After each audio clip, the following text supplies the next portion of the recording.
Hi, and welcome to today's session, The Future of Reducing Scope 3 Emissions. I'm Cassandra Julin. I'm heading PR and Communications at Normative, and I will guide you through this panel conversation today. But before we get started, let's take a look at the current situation. One of the biggest issues today is that you cannot see carbon. I was at an event on Thursday where there was this man from the mangroves who is saying, I have a couple of sacks, why don't we pick up the carbon? If it was that easy, we would have solved the problem already. Because it's only when you see carbon that you can actually do something about it and reduce it. So talking to this group about the planetary imperative is probably pointless because we all are here because we know why we need to do this. And we have the regulatory imperative. Legislation is coming, not only in Europe and UK, who has been leading the way for a long time, but also the US, also African countries are adopting to carbon legislation. And then, of course, there's the business imperative. Those that stay ahead of the curve will seize the business opportunity associated with net zero. And what we're seeing today is that carbon accounting isn't just a tick-the-box compliance exercise anymore. It's actually a reductions race for businesses. And this quote makes it crystal clear. Companies that use climate data to build real reduction initiatives outperform those that don't by a factor of 2.4%. So with that, now you know the situation, let's have our experts up with us to start the panel discussion. So welcome, we have Christian Runn, CEO and co-founder of Normative. We have Bridget Hoyer-Gusling, Director AI and Sustainability at Google, and Kaja Axelsson, Head of Policy and Partnerships at Oxford Net Zero. Let's give them a round of applause. And I will switch the microphone to make myself a little bit more movable.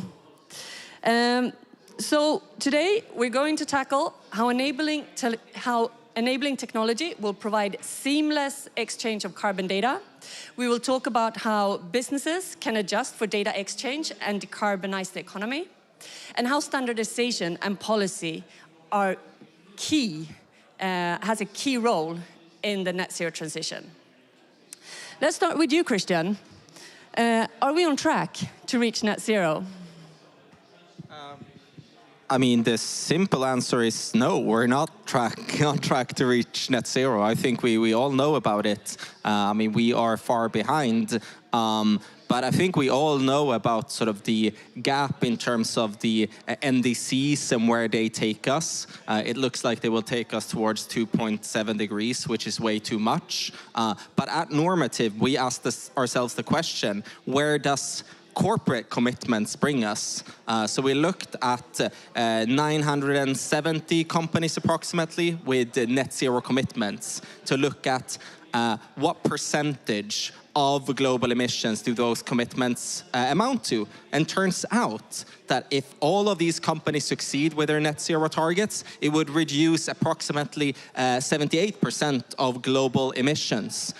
So there's a strong ethical imperative, but also a business imperative, as Cassandra talked about earlier, to help these companies go towards net zero emissions. That sounds surprisingly positive, Christian. I'm going to come back to that in a moment. But before that, Bridget, what role does technology play in terms of solving the climate crisis? A big one. Probably not surprising to hear that from someone at Google, but I think we are starting to see just now not just what the potential of technology is, but real impacts from new solutions. Recently, we published a report with BCG that shows that AI in particular could potentially help to mitigate 5 to 10% of greenhouse gas emissions through better measurement and monitoring, through solutions that actually help to optimize and maybe better monitor the grid, and then even in new scientific breakthroughs, right? I get excited about new materials that are being developed, as well as trials that are happening in terms of optimizing potential fusion pathways. Might be possible, might be not, but certainly something that we need to try. We also know that data is critical to this conversation, and thinking about what we, as you said, Cassandra, do and don't know about where emissions are coming from and how we can actually, importantly, monitor the change that's happening in emissions. I think we've gotten a little bit better at seeing, okay, we maybe have a picture of what's there today, but we don't necessarily always have a picture of what that change will look like, or the ability to do scenario planning and really understand what our actions could result in downstream. And I think, we have the scientific models you talked about, sort of the temperature models, but also just really helping to make those things real so that people have the tools that they need, corporate actors, government actors, to be able to see what their actions could actually drive. And I think, obviously one of the things that Normative does so well is really help put those tools in the hands of small businesses who, as you said, are such an important part of the value chain, such an important part of the emissions calculation, but also, extremely distributed. So we at Google, we have a commitment to be 24/7 carbon-free by 2030. We also have a massive team of folks working on that. We have energy experts. We have folks kind of all around here who are able to engage in that. And we have corporate buying power that really helps us to do that work well. That's not true for the millions of actors really around the world who are critical to getting us to that path. And so equipping them with tools, data, and information is absolutely critical to getting us there. I love that, and especially like you're talking about the purchasing power, because you create those business incentives and business opportunities for your supply chain to decarbonize themselves. I have a follow-up question on the data for you, Bridget, as well. You touched upon data. What about the data exchange? What role does that play, being able to transfer data and exchange it between different parties? Yeah, such a good question, because I think that, one of the things that you can go to any pavilion probably here right now and someone's talking about some new data portal or platform or a new map, or maybe that's just the sessions that I go to, but that seems to be the case. And it's critical that we're doing that work on these specific topics, right? We need specific data for Scope 3 emissions. That's very different than the data that we need, maybe at a macro level to help NDC commitments and the tracking there. But these things should ideally speak to each other and give us a chance to build that global picture, to connect the global to the local, to connect to the big corporate, to the small business. And that requires more interoperability. It requires more openness, right? An ability to actually put that data out there, obviously in a way that works for folks. And I think we need more efforts that are going to continue to do that. One of those projects that we've built at Google is called Data Commons. It's a new platform that we've brought that essentially allows for that relatively seamless work of creating data pools that can interoperate really on the back end. So it's not something that requires then a lot of work. We actually host kind of a lot of the infrastructure. And then one of the things I'm really excited about is with new AI tools, we've actually created a natural language front end to that. So you can simply query that data using the question that you would want to ask without needing to have data science expertise. And I think that's the other barrier, right? When we think about data exchange, right now you might need to have, a lot of time either, right, to comb through pages and pages of often static reports. I mean, we've all seen the climate reports coming out from UNFCCC and the like, and it's a lot to digest for anyone, much less someone who isn't an expert. And then you also either have to have perhaps data science expertise, right, an ability to actually manipulate that. And so I think I'm also excited about not just what AI can do in terms of modeling and data, but also actually increasing the accessibility of that data, because data on its own is not in and of itself useful unless it's accessible as well. Thank you. I have to jump back to Christian on a follow-up question on that, specifically on the data exchange, because there's also something that Normative works with. What are you seeing are the major challenges with the data exchange and the major benefits, and why do we need this on a kind of high-scale level from your opinion? I think we need that data exchange to have integrity in the entire system. So, I mean, if you look at the system of carbon accounting that you have today, I mean, funds are signed up to net zero targets, but in order for them to track and monitor the progress on those net zero targets, it requires companies within those portfolios to report on their carbon emissions.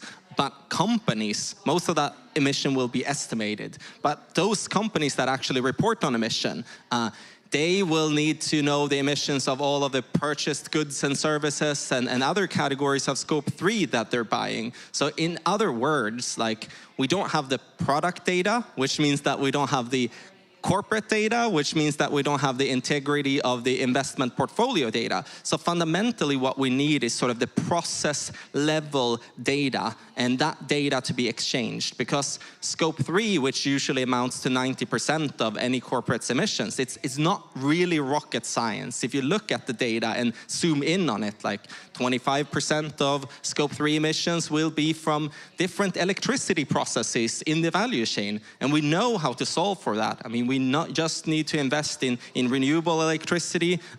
12% or so will be road transportation. We need to invest in electrification of those transportations. So we need that core data exchange to happen across global value chains to actually know where to invest and take the right level actions. And then we can build a harmonized system where the products of a company adds up to the total corporate footprint that then adds up to the investor corporate footprints. But now it's a little bit of a mess.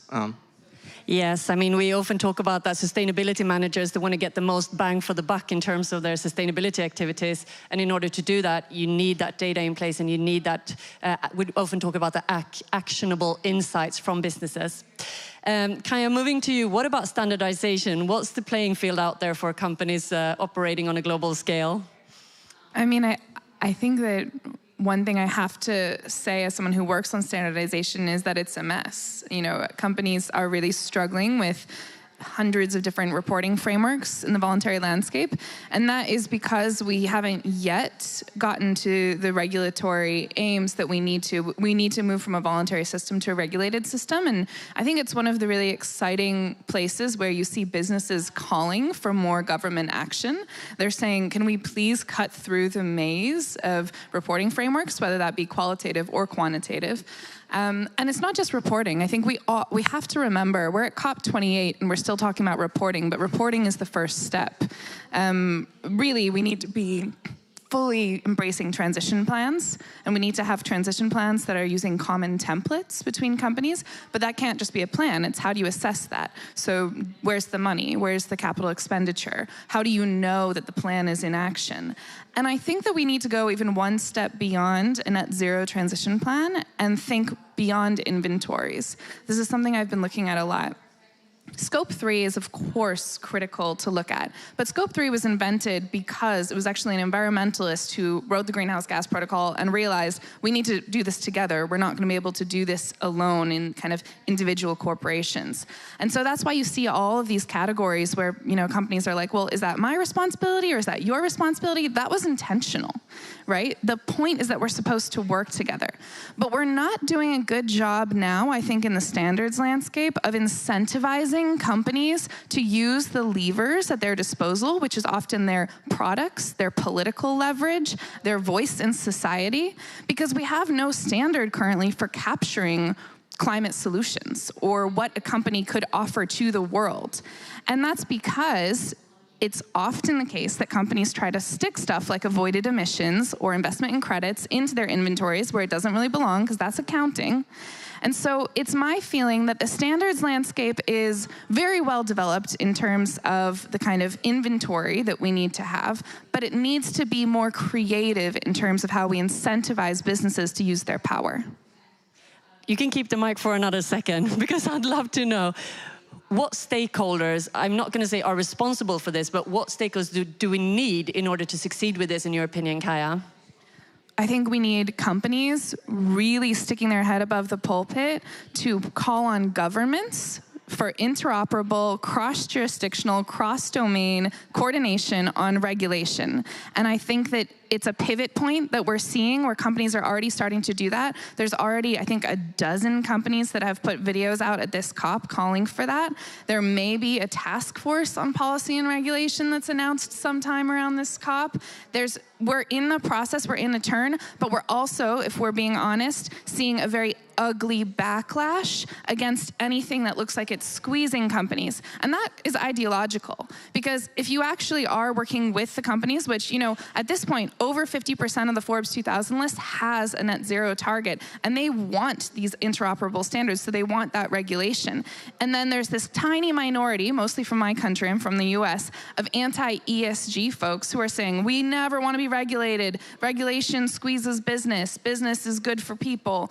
And I just don't think that that's a very nuanced perspective on what regulation can offer. Regulation can create certainty, drive investment, improve our understanding of where we're all going in a common direction. And that's the message that I'd like us to all kind of take away from this COP, and connecting it back to the NDCs.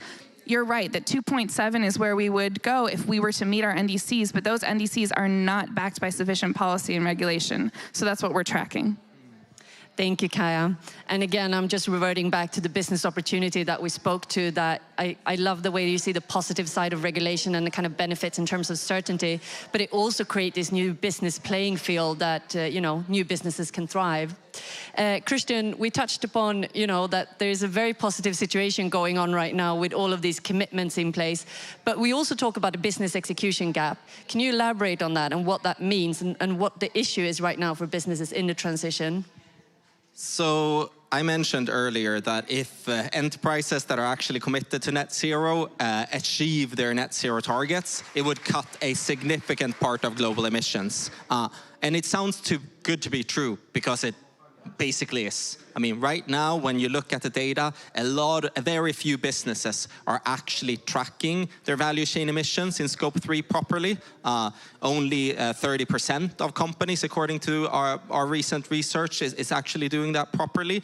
So that presents the type of execution gap. And to build on what Kaya was saying, we need measuring carbon emissions is sort of the first step. I mean, that's what we're trying to do at Normative with the carbon network. Enlighten businesses so they can see what are the main sort of levers in terms of using their purchasing power or investment power in order to reduce emissions across these global value chains. But you can't do so unless there is sort of an incentive environment and regulatory environment where that happens. So I think the business execution gap, we need these net zero transition plans. It needs to be based on Scope 3 data that is accurate and most importantly actionable. And we need regulation for a lot of that to actually happen. Yes, and there's a lot of numbers being thrown around today, but if 88% of a business emissions are located in the value chain, and in a recent study that we did, 200 sustainability leaders from enterprises in EU and the UK showed that 70+% aren't reporting on their Scope 3 emissions. If you add these numbers up, 88% of your emissions are in the value chain and 70+ aren't measuring that. We do have a problem in terms of reaching our climate targets. So, it's positive with legislation, standardization, everything coming, but I do think we need to see the challenges that businesses are facing and help them on the way to get this right, because it is extremely complex. Christian, I'm going to follow up with another question for you. What's the issue with carbon accounting overall today, and how do you see it evolving in the future if you look into your little crystal bowl? So I did, very, very easy question. No, so I did talk about that earlier, right? We need harmonization. Right now, if you take the carbon emissions accounting of one entity and try to compare it to another entity, it's not really comparable. It's not really correlated. They might have had different scoping in terms of what emissions and what business activities are included. They might have different definitions of core entities. Right now you don't sort of report on a legal entity identifier basis. But I think the core sort of thing and the core problem is to really have that exchange of data across global value chains. If 90% of my emissions are in my Scope 3, and I'm only doing spend-based estimates, the only way to reduce my emissions is to spend less. And in most situations, you can't do that. It's not like you want to disassemble your business. The only way is to really work with your suppliers, or if you're a bank or financial institution, work with your investment portfolios and loans portfolios. And you need to collaborate around this, because if they succeed, you succeed as well. And tying it back to that question around around the business execution gap. I mean, if we don't have that sort of accuracy of data where you know what to focus on, it's very hard to execute and to take action. Yes, fully agree. Thank you for that, Christian. Bridget, how is AI and emerging technologies being used to address emissions data? I know you touched upon it a little bit earlier. Can you give any critical examples of such? Deep dive a little bit into the topic. Yeah, so I've touched on it a bit. I mean, we are seeing progress, I think, on this across the board, right? So everything from global monitoring, there's a project, a coalition of researchers and nonprofits from around the world have come together to build called Climate Trace, which provides now real-time emissions monitoring globally. This is something that we were able to help them get started now 5+ years ago and has grown tremendously. They're now tracking every source of human, there we go, I'll use the real words, of human emissions globally. They're now able to do it at an asset level, so at a point source level, and tomorrow, preview for them, they'll be announcing kind of the next layer of data, and they're just continuing to add to that. You know, this is replacing, we have to remember where we've been in this, right? We've been in a state where we were looking at old data from years ago, trying to understand the emissions while we're trying to urgently address this problem. We don't do that in business, right? We don't want to have data from 4 years ago to inform our actions today. And we certainly shouldn't be doing that on something so pressing here. So I'm tremendously excited about what that team's been able to do, and what's been really great about it is it's a combination of obviously satellite imagery, on-the-ground sensor data, tons of data coming from many different sources. They've been very open in the process, so the methodology is public, to this point on also trust and transparency. How do we sort of build a common understanding of what we're trying to do here with all the different factors that we're all kind of coming into this to make possible. And they're doing it in this coalition approach, which I think is critical, that we're actually building just one view of emissions globally across all sources, not a power plant source, a cement source, a source for transport. And that means that we can continue to iterate and improve as we get better about understanding those pieces. So it's the kind of thing that I think AI uniquely unlocks, right? We have this new ability to actually take in that kind of planetary scale data, process it, and provide that kind of real-time point information. That's not something that we could literally have done without it. And now we've got an ability to act on that too. So I think that's sort of that big global example. I think there are lots of smaller examples happening. We just funded a project also in Sweden that Christian's been advising on, the work that you all are doing using AI kind of in tools and Normative. But I think the more we need to be bringing our most powerful tools to this problem, right? And so AI, as we continue to see the advancements here, one of the things that I hope people will continue to lean into is just what do we need to enable in the broader sector to make those tools really valuable? How do we harness this energy? And I think we're here for the ride, so excited to see where it will go. Yes, and I can really echo on the timeliness. That's something we speak to a lot at Normative. I had a conversation with a CSO at a large enterprise quite recently, and she was saying, I don't want to sit and do my annual reporting and say, shoot, I missed my target again for my net zero goals. You need that data, and you need it actionable at the real point in time so that you can actually do something about it and meet your targets, work with these tweaks and adjustments, work with your value chain on a continuous basis. Kaya, moving back to you, and again, reporting is coming, like we're saying, all over the place, especially in Europe. What would you like to say to policymakers right now? What would you like to see happening in the future? I think we would like to see every jurisdiction work on passing legislation, or you can sometimes do this through an executive branch on procurement. So not just, I think Christian talked about how the power of companies and their procurement, think about the power of governments. I mean, I think that's like 20% of GDP if governments all made procurement policies that were in line with rigorous climate ambition and that they actually followed up on those standards. That would be a really powerful and I think under-discussed tool that governments have, but it's something that there are coalitions developing around. So the Net Zero Governments Initiative is about how governments themselves can go net zero, but it also has a procurement element. And so I'm really excited to see them announce their plans. They passed they kind of put the coalition together last COP, and they're going to announce how some of their procurement plans for governments are going. But of course, those approaches are different because every government has its own way of doing things. So I think we'd like to see them exchanging best practice and making sure that when you get kind of a procurement questionnaire from a government over here, that you're getting the same one from, and that's all converging towards a high standard rather than the lowest common denominator. And we have to think about the climate justice perspective, as with border carbon adjustment mechanisms, as with anything where you're making a cross-border recommendation or requirement, you need to be bringing in the voices of the international community, their capacity, their unique challenges, their perspective that, hey, you know, the continent of Africa is representing 4% of global historical emissions, and you want us to be going first on this. You know, you need to be factoring in common but differentiated responsibility into our standards and policy, and that's not something we've done well historically. But I do think the international standardization system has a system for at least starting the consultation process. I think inclusivity could be improved in those processes, as it almost always can, because it has to be also about capacity building, making sure that those people are staffed to be a part of that process. But I know that there's folks in this room who work in those systems, and I really think that the international standardization system is a quiet inclusivity tool that we're not using enough in our regulation and policy. Thank you. And we're getting a lot of smart insights here, and there's been a lot of stuff happening in the recent years when it comes to the carbon accounting space and reducing Scope 3 emissions. We talked about AI and the acceleration. We talked about how the carbon accounting market is changing, moving from spend-based to more activity and primary data approaches. We talked about standardization. If you're looking into like 2 years back, where you were right then, what advice would you have given yourself in terms of what you need to do to reduce your Scope 3 emissions? And I'll let you jump on it, whoever's hungry for the first answer.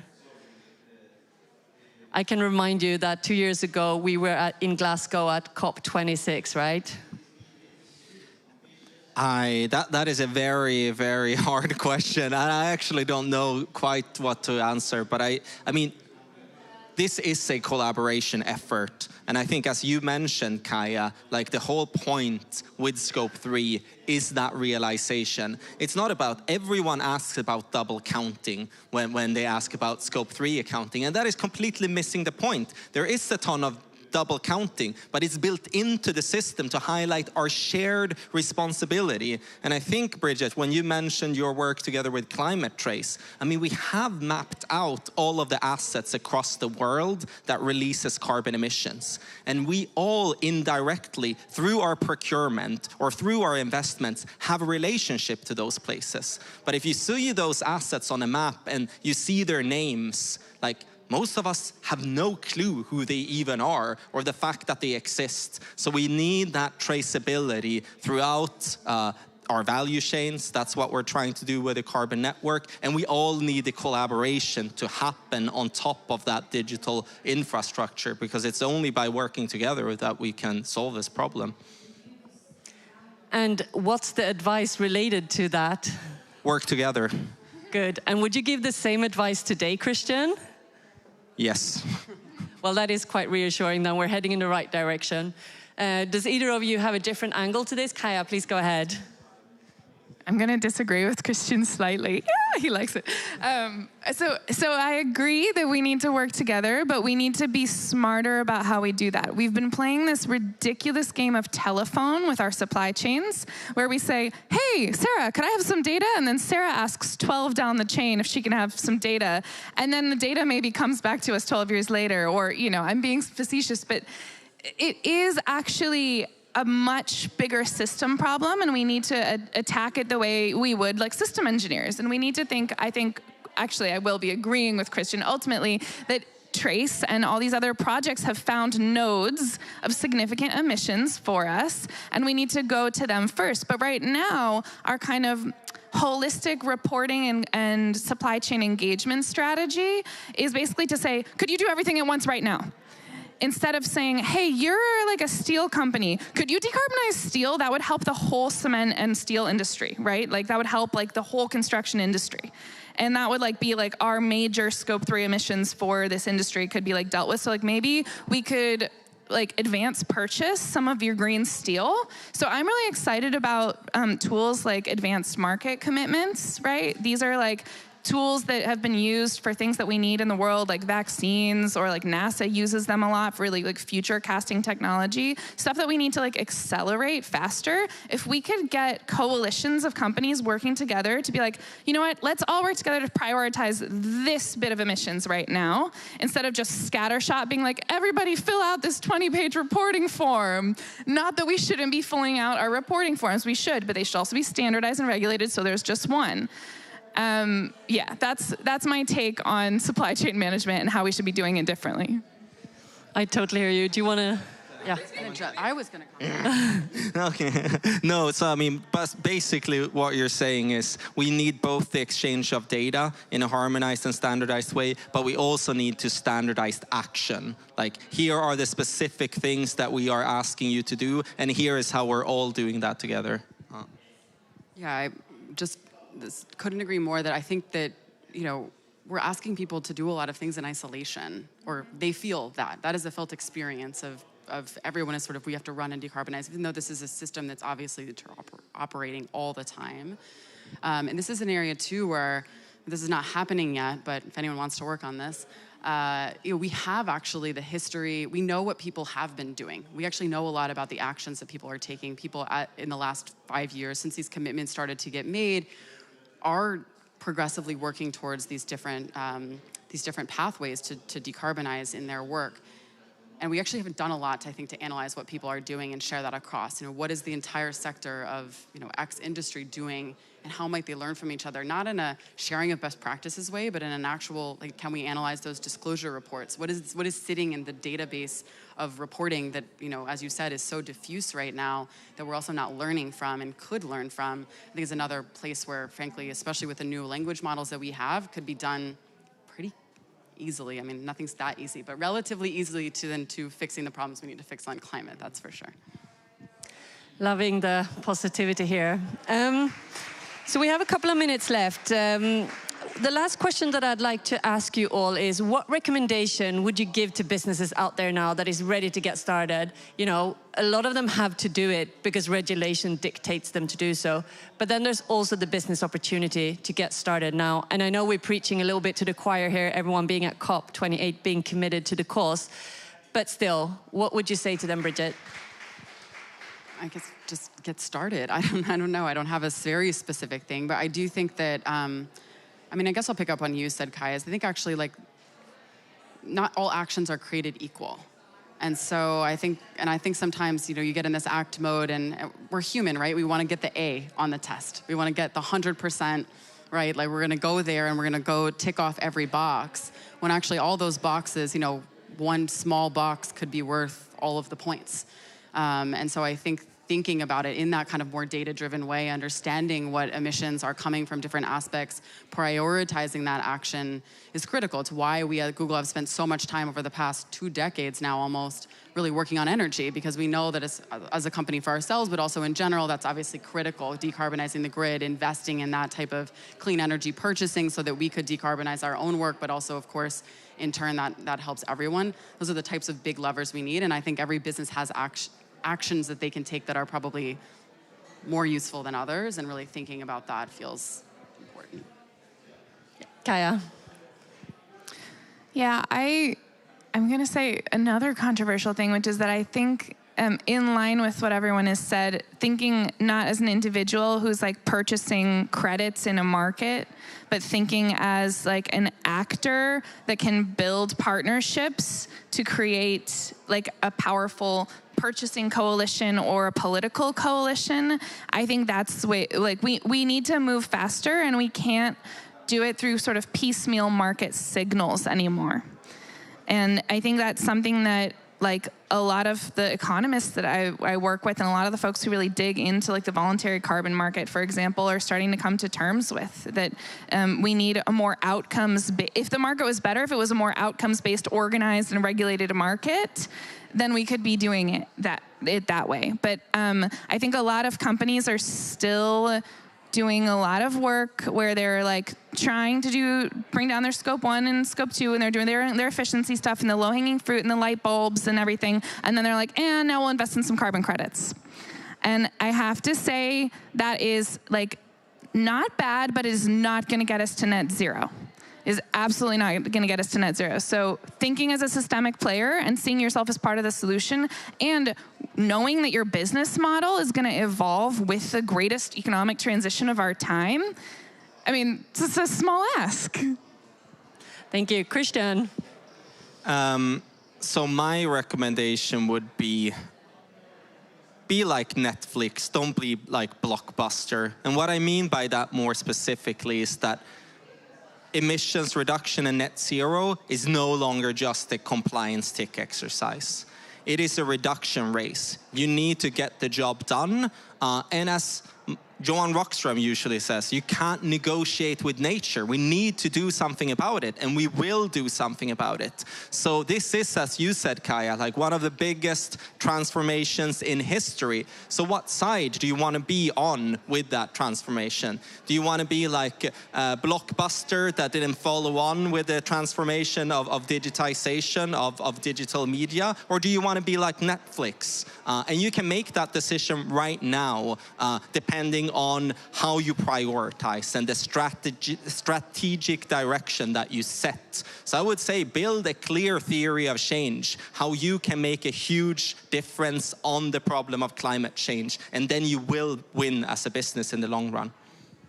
Thank you, Christian. And just echoing that, working with so many customers across sectors, giving an example of one of our Danish customers, for them, it's not a sustainability strategy, it's a business strategy, because they are part of the supply chain of other businesses. And unless they have their carbon emissions in order, they're not winning their tenders. So, talking about, again, how the market is changing, it's such a real example of how this is tangible outside in the business community.